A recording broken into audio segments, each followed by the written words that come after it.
They spent $340,000 building a boat ramp on my lake. Poured concrete, threw a ribbon-cutting party, invited the whole neighborhood. Nobody asked me. Nobody checked the deed.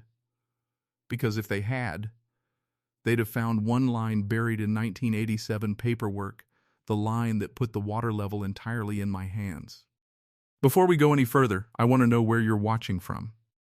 Drop your country in the comments. I love seeing how far these stories reach. And if you haven't subscribed yet, this is your last chance. Hit that subscribe button now, because the next story only gets crazier from here.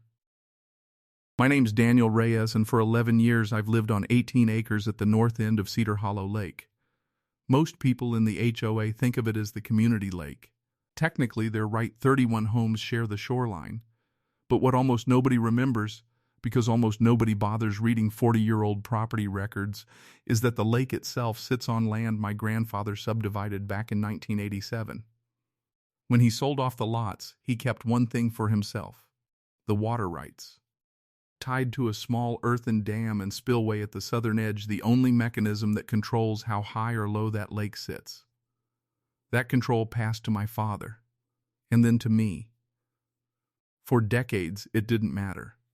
The lake stayed steady.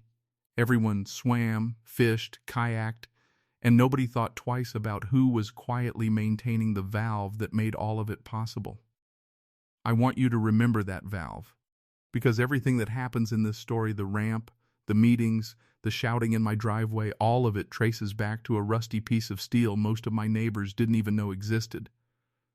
It started on a Tuesday in March. I got a flyer in my mailbox, glossy, professionally printed, announcing the Cedar Hollow Community Boat Ramp Initiative. Full-color renderings. A launch date. A ribbon-cutting ceremony already scheduled for June. I hadn't heard a single word about it before that flyer landed in my hands. I called the HOA president, a man named Gary Whitfield who'd moved in 2 years earlier and treated the board like his personal kingdom. He was breezy about it. "It's community land, Daniel. We voted. You were mailed a notice." I never got a notice, a detail that would matter a lot more later. The ramp, it turned out, was being built on the shallow south cove right next to my dam and spillway. Contractors were already scheduled. Concrete trucks were already booked. Gary told me, almost as an afterthought, "Don't worry, it won't affect your property line." He was right about the property line. He had no idea what he was actually about to affect. I hung up the phone that day with a strange, calm feeling. Not anger. Something closer to curiosity. I wondered how long it would take them to figure out what I already knew. Construction started in April. I watched from my porch as excavators tore into the cove, as workers poured footings 18 inches from the spillway gate, the same gate my father showed me how to operate when I was 12 years old. I didn't say a word. Partly because I was curious how far they'd go. Partly because, if I'm honest, I wanted proof, documented, undeniable proof before I said anything at all. That proof came from an unexpected place, the county assessor's office. I requested the original 1987 plat records, the ones tied to my grandfather's subdivision agreement. Buried in the language was a clause I'd heard about my whole life but never actually read word for word.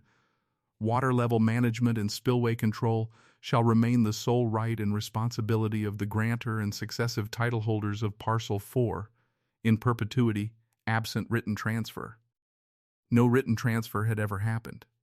Not to the HOA, not to the county, not to anyone. I sat in my truck in the assessor's parking lot and read that sentence 4 times. Then I drove straight to the construction site and asked the site foreman one simple question.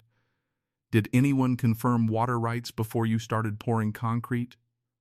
He looked at me like I'd asked him something in a foreign language.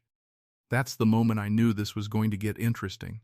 I brought the plat documents to the next HOA meeting.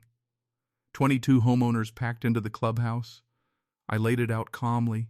The water rights were mine, always had been, and nobody had legal authority to build permanent infrastructure tied to lake levels without my sign-off. Gary laughed. Actually laughed, out loud, in front of everyone. "Daniel, that's a 50-year-old piece of paper. This is a community lake now. We're not shutting down a $340,000 project because of some grandfather clause." A few neighbors nodded along with him. One woman, Carol, rolled her eyes so hard I heard it from across the room. I didn't argue. I didn't raise my voice. I just gathered my folder, thanked everyone for their time, and walked out. What none of them understood yet was that I wasn't asking for permission. I was giving them a warning, and they'd just thrown it back in my face. Here's what nobody in that clubhouse knew. 3 miles downstream, my spillway gate hadn't been adjusted in 6 years because I'd never needed to touch it. That was about to change. And what happened over the next 14 days would turn Cedar Hollow's brand new ribbon-cut boat ramp into the most useless piece of concrete in the county. The ribbon-cutting ceremony happened on a Saturday in June. Balloons, a local news crew, Gary in a blazer cutting a red ribbon in front of gleaming new concrete that dropped straight into 3 feet of water. Kids cannonballed off the dock. Boats idled in the cove. It was, by every measure, a triumphant afternoon. I watched it from my porch with a glass of iced tea. 2 days later, I walked down to the spillway and opened the gate 11 inches, a completely legal, well-documented maintenance adjustment tied to seasonal drought management, something my family had done a dozen times over the decades whenever water levels crept too high for the dam's safety rating. I logged it, time-stamped it, and photographed the gauge reading, exactly like my father taught me. Over the next 12 days, the lake dropped 19 inches. Nobody noticed at first. Then boats started scraping bottom near the cove. Then the brand new ramp engineered for a specific water depth started ending 8 feet short of the waterline, leaving a strip of exposed mud and rebar-lined concrete between the ramp and the lake. By day 14, you couldn't launch a canoe off that ramp, let alone a boat. I didn't do anything dramatic. I didn't gloat. I just kept mowing my lawn, waving at neighbors, and letting the water find its new, perfectly legal level. The messages started slow, then became a flood, no pun intended. Texts from neighbors. A voicemail from Gary, his voice noticeably less breezy than before. Then an actual visit from a county compliance officer, because it turns out unpermitted structural changes to a dam-adjacent spillway trigger a very specific kind of state inspection. Except I hadn't made any unpermitted changes. I'd made a permitted, documented, historically consistent maintenance adjustment on infrastructure I legally owned.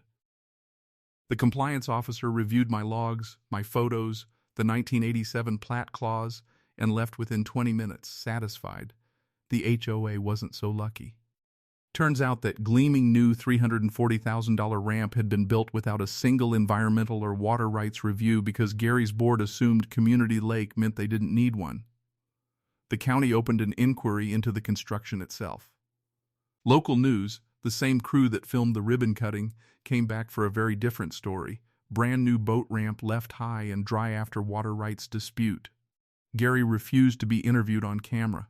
Carol, the woman who'd rolled her eyes at me in the clubhouse, was the one who eventually called and asked, quietly, almost sheepishly, if we could talk about a path forward. I told her I'd been waiting for someone to ask that question the right way.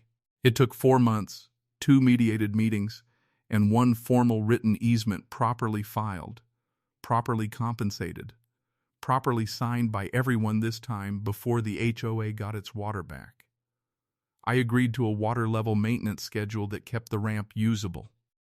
In exchange, they agreed to something Gary fought hard against and eventually lost, an annual stipend paid to me for water resource management services. Every homeowner association meeting minutes now include a permanent line item most people still don't fully understand. Gary resigned from the board that fall. The ramp works fine these days. Kids still cannonball off the dock every summer. But every single person on that lake knows exactly whose hand is on the valve now. And that, I promise you, was never something I forgot.